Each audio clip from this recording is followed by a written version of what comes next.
नमस्ते दोस्तों, मैं हूं राहुल सूरती और आज की वीडियो में मैं बात करने वाला हूं भारत के काल्पनिक राजनीतिक भविष्य की। आने वाले कुछ समय में देश की राजनीति में क्या क्या नए बदलाव होंगे और इससे अपने देश की दशा और दिशा में क्या क्या फर्क पड़ेगा, इस बारे में हम चर्चा करेंगे। अब ये काल्पनिक डिस्कशन रियलिटी से कितना दूर और पास होगी, ये आप वीडियो देख के खुद डिसाइड कर लीजिएगा और इसके लिए वीडियो एंड तक जरूर देखिए।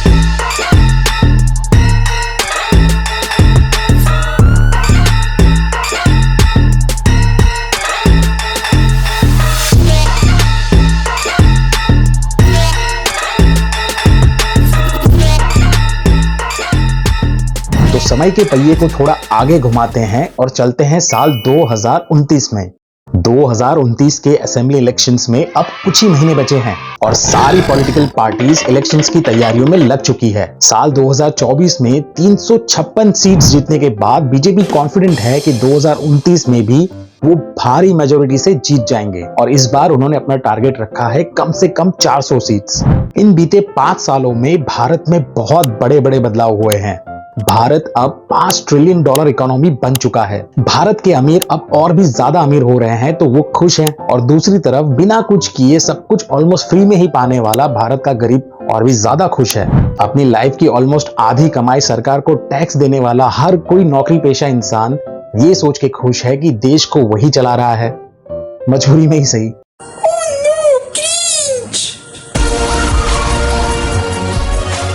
और सिस्टम को घूस दे देकर अपना व्यापार करने वाला छोटे से छोटा और बड़े से बड़ा व्यापारी ये सोच के खुश है कि देश को चलाने वालों को भी वही चला रहा है। एक तरफ 100 करोड़ हिंदू खुश है कि देश में अब राम राज्य है और भारत कभी ना कभी हिंदू राष्ट्र जरूर बनेगा, और दूसरी तरफ 40 करोड़ मुसलमान खुश है कि देश में राम राज्य है और हम अभी भी माइनॉरिटी है। CAA, UCC, NRC सब लागू हो चुका है और शाहीन बाग में संपूर्ण शांति है। अब इतने खुशनुमा माहौल में भी पता नहीं क्यों बीते कुछ सालों में देश में बर्नऑल की डिमांड हद से ज्यादा बढ़ चुकी है। विशेषज्ञों के अनुसार 2029 में इसकी डिमांड ऑल टाइम हाई रहने वाली है। एक तरफ POK अब ऑफिशियली भारत का हिस्सा बन चुका है और पाकिस्तान बलूचिस्तान को भी भारत का ऑफिशियल हिस्सा बनाने के लिए मोटा भाई से बात कर रहे हैं।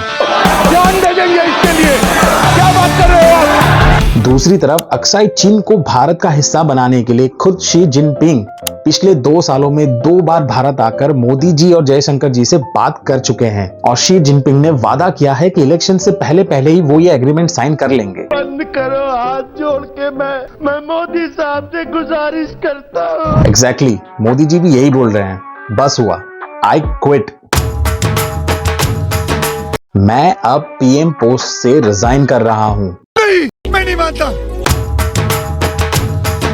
देश की सेवा का मौका अब युवा पीढ़ी को मिलना चाहिए और इसलिए हमारी पार्टी से अगले PM कैंडिडेट होंगे योगी आदित्यनाथ। चीटिंग करता है तू। तो मित्रों, मिला जुला के बात यह है कि 2029 में नरेंद्र मोदी इलेक्शंस तो लड़ेंगे लेकिन अब वो प्राइम मिनिस्टर नहीं बनेंगे और योगी आदित्यनाथ होंगे बीजेपी के अगले PM कैंडिडेट। आपको क्या लगता है दोस्तों, इससे भारत की दशा और दिशा में क्या फर्क पड़ेगा? फर्क ये पड़ा है कि 2029 का assembly elections BJP party 410 seats के ऐतिहासिक आंकड़ों के साथ जीत जाती है। गोरखपुर वाले बाबा का राज्याभिषेक होता है प्रधानमंत्री के रूप में और योगी जी वाराणसी में भव्य गंगा आरती में प्रस्तुत होकर अपने कर्तव्य का पालन करने की प्रतिज्ञा लेते हैं और भारत देखते ही देखते अपने सांस्कृतिक मूल्यों के साथ प्रगति की नई नई सीढ़ियां चढ़ने लगता है। सत्ता का खेल तो चलेगा, सरकारें आएंगी जाएंगी, मगर ये देश चलना चाहिए। न खाता हूँ न खाने दूंगा, एक अकेला कितनों को भारी पड़ा। जो नींव कभी अटल बिहारी वाजपेयी जी ने रखी थी, नरेंद्र मोदी जी के अथाक प्रयासों के बाद अब योगी जी के नेतृत्व में भारत अपने सुनहरे इतिहास को दोहराने की कगार पे खड़ा है। अगला विश्व गुरु अब और कोई नहीं, भारत ही है और इसी सफर के साथ साल आ जाता है 2032। 25 जुलाई 2022 को भारत देश को अपनी पहली दलित महिला प्रेसिडेंट मिली थी श्रीमती द्रौपदी मुर्मू के रूप में। द्रौपदी मुर्मू 2027 में एक बार फिर प्रेसिडेंट बनते हैं और 2032 तक अपना आखिरी कार्यकाल समाप्त करते हैं। और फिर वही होता है जिसका इंतजार शायद पूरा भारत देश कर रहा था। साल 2032 में बीजेपी भारत के प्रेसिडेंट के लिए अपना कैंडिडेट डिक्लेयर करती है और वो नाम होता है नरेंद्र दामोदर दास मोदी।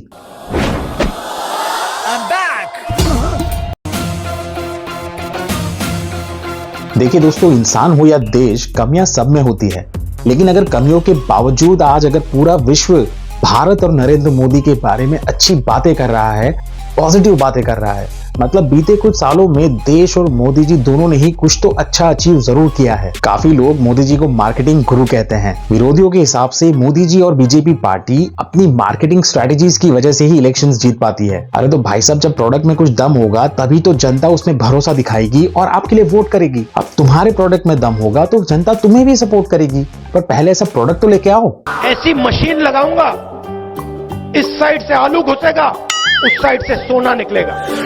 अगर सरकार को ये लगे कि कोई टोटी मैं लेके चला गया हूँ, पूरी की पूरी टोटी देने के लिए तैयार हूँ। हम्बा हम्बा रम्बा रम्बा कम्बा कम्बा दुम्बा दुम्बा बुम्बा बुम्बा बम्बा बम्बा।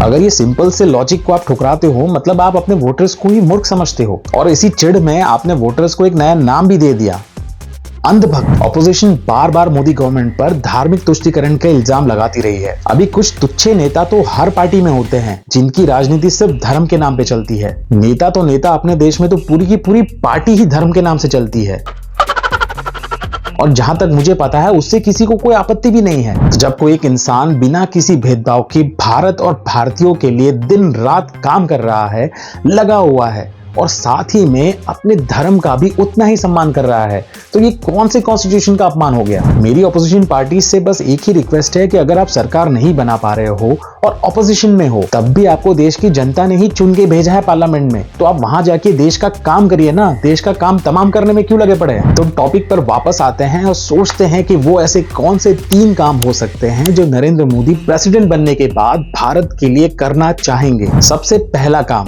1 नेशन 1 इलेक्शन। माना कि थोड़ा अटपटा है पर नामुमकिन नहीं है। माना कि ये काम प्रेसिडेंट का भी नहीं है, लेकिन मोदी है तो मुमकिन है। दूसरा काम, भारत के कॉन्स्टिट्यूशन से सेक्युलर टर्म को फाड़ के फेंक देना, क्योंकि डॉक्टर बाबा साहब आम्बेडकर जी ने भी जब कॉन्स्टिट्यूशन लिखा था तो उन्होंने सेक्युलर टर्म को नहीं यूज किया था। ये तो बाद में कांग्रेस ने अपनी चाटुकारिता दिखाने के लिए सेक्युलर टर्म को जबरदस्ती कॉन्स्टिट्यूशन में घुसा दिया था। अब ये एक अलग टॉपिक है, पर हुआ तो था। अभी यहाँ पे गौर फरमाने वाली बात यह है कि अगर इस चीज के अंदर हम बारीकी से घुसे तो पता चलेगा कि इस टर्म से, सेक्युलर टर्म से भारत का और भारतीयों का कभी कुछ भला नहीं हुआ है। उल्टा अलग अलग समय पे अलग अलग पॉलिटिशियंस ने इस चीज का फायदा उठाकर देश का नुकसान ही किया है अपने फायदे के लिए। और तीसरा और सबसे इंपॉर्टेंट काम जो मुझे लगता है मोदी जी अपने कार्यकाल में करना ही करना चाहेंगे, क्योंकि वो उनके भी दिल के बहुत करीब है, वो है कैसे भी करके भारत को सही में गरीबी से मुक्त करना। दोस्तों, भारत देश की आजादी से लेकर अभी वर्तमान समय तक नेताओं के वायदों में जो सबसे प्रमुख वायदा रहता है वो हमेशा से रहा है कि भारत को हम गरीबी मुक्त करेंगे। लेकिन रियलिटी ये है कि ये आज तक भी पूरा हो नहीं सका है। सच ये है कि साल 2023 में भी भारत ग्लोबल हंगर इंडेक्स में 125 कंट्रीज के लिस्ट में 111वें रैंक पर स्टैंड करता है। हंगर इंडेक्स में जितना रैंक ज्यादा होता है उतनी ही देश की हालत खराब मानी जाती है। नेपाल, बांग्लादेश, श्रीलंका और यहाँ तक कि पाकिस्तान भी हमसे अच्छी पोजीशन में खड़े हैं। अब दोस्तों, मानने को तो हम ये सब रैंकिंग्स को वेस्टर्न प्रोपेगेंडा समझकर इग्नोर कर सकते हैं, पर हम सब जानते हैं कि हमारे देश में गरीबी और भूखमरी हमेशा से एक बड़ा इशू रहा है। बीते कुछ सालों में इन सब चीजों में हमें सुधार भी देखने को मिला है जो कि विजिबल है, पर शायद एक विकसित देश कहलाने के लिए उतना काफी नहीं होगा, क्योंकि कोई भी कंट्री तभी एक सुपर पावर कहलाएगा जब उसके एक नागरिक के पास सोने के लिए छत और खाने के लिए खाना हो। मोदी जी जो खुद एक लोअर मिडिल क्लास बैकग्राउंड से बिलोंग करते हैं, उन्होंने ये जमीनी हकीकत को ना सिर्फ देखा है बल्कि जिया है।